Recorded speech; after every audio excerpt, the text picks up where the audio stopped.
Hi, today I am here with Kyle Grant. Kyle is the marketing director at Regency Fireplace Products. Kyle, thank you so much for joining me today. Well, thanks for having me. So, today we're going to talk about building digital marketing for a company that has not traditionally have done a lot of digital marketing. I think more and more marketers are in these shoes because more companies are transitioning to digital marketing. Um, but there's always kind of the question of where to start, how to build trust. So, would be your advice to marketers that are tasked with building digital channels um, on where to start? That's that's a huge question, and the advice that I can give is first, it's not going to happen overnight. So really think big, but start small, and then um, plan it out.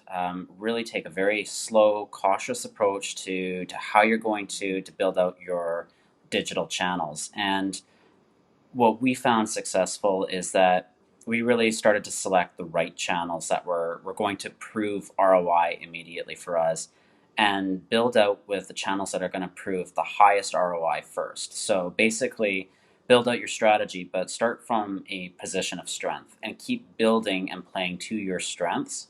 And eventually you'll have a fully built out strategy, but it's going to take time. It's going to put those building blocks in place to create that whole overarching strategy. And then really start to ask yourself, how are you planning on building that channel, and how does it apply to the business? And selecting those channels is going to be, and when I said it based on a ROI, that's really going to be the key because you need to start proving the value of it and building upon that value as you go. And also knowing what it takes for each of those channels before you go into that channel. So, do you have the infrastructure to support building out that channel? And then go into that channel knowing what you're going to get into. You can't go into a channel, say, take social media for example. You can't necessarily just say, you know what, we're going to go into social media, we're going to build out a social media strategy without really thinking about, okay, do I have the resources that it's going to take? Do I have the Mhm. content that it's going to take? Do I have the ability to keep feeding that content machine? Or am I going to go into this and I'm going to start into it and you know what, I'm not going to have the ability to do this. I'm going to abandon that strategy 6 months down the road because you just simply don't have the time or the bandwidth to be able to do that. So, and that's honestly the worst thing you could do is start and then abandon something. So make sure that you have that infrastructure able to support that channel.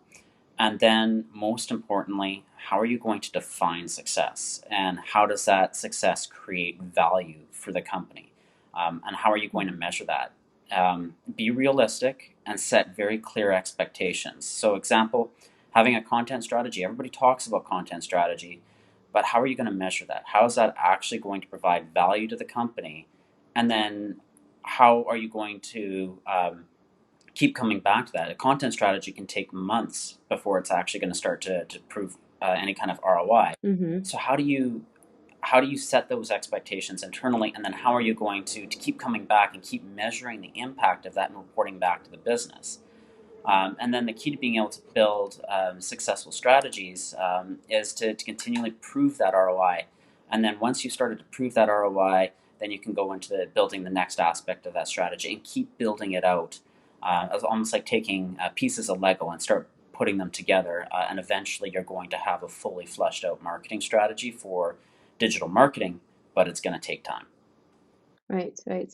And would you give us a couple of examples on like exact how do you measure success? And I know that when we talked previously, you talked about, for example, like, how you're measuring at the very beginning of your um, of setting up a channel might change, right, from when you're measuring down the line. So can you give us a couple of examples?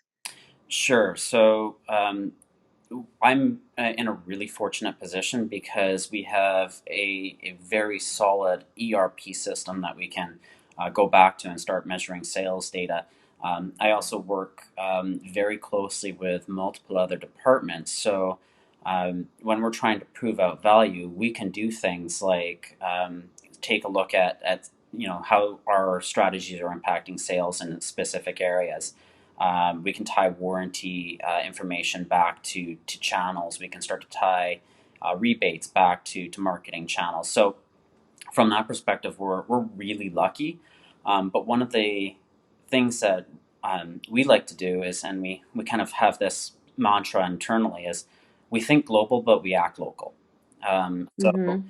um, my team and I, we're data hounds. We love data. We get into it and we love to model things. But what we found really successful is rather than just trying to say, okay, you know what, we're going to launch this global strategy and we're going to see how this marketing channel is going to impact sales at a macro level.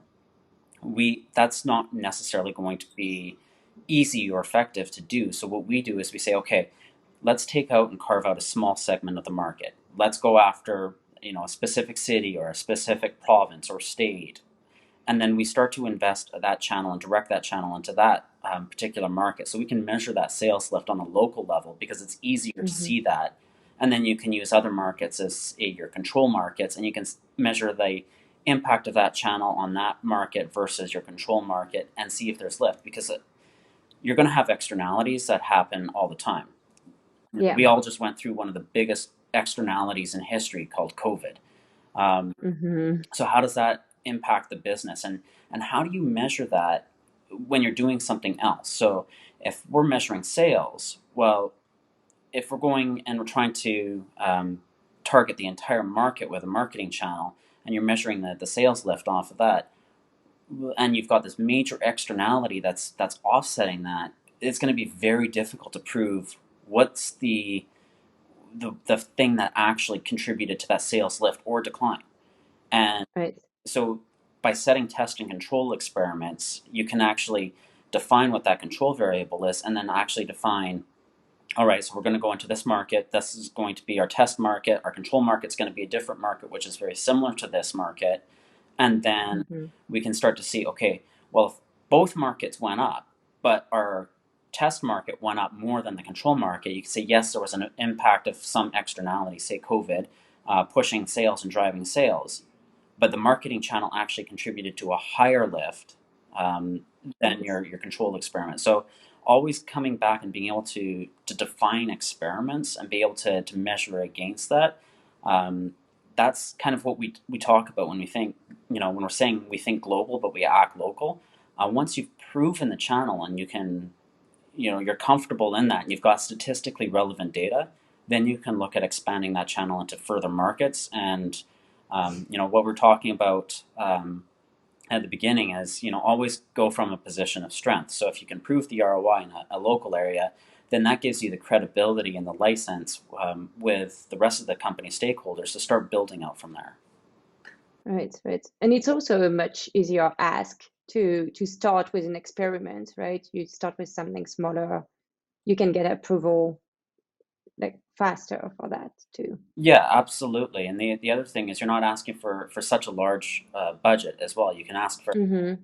so if you're trying to measure the impact of paid search or social media, um, you don't have to go and ask for a six-figure budget to test it on a small local market. You can go and you can ask for a few $1,000s and start to test with that. And then once you've proven the results, that makes the bigger ask much easier in the future.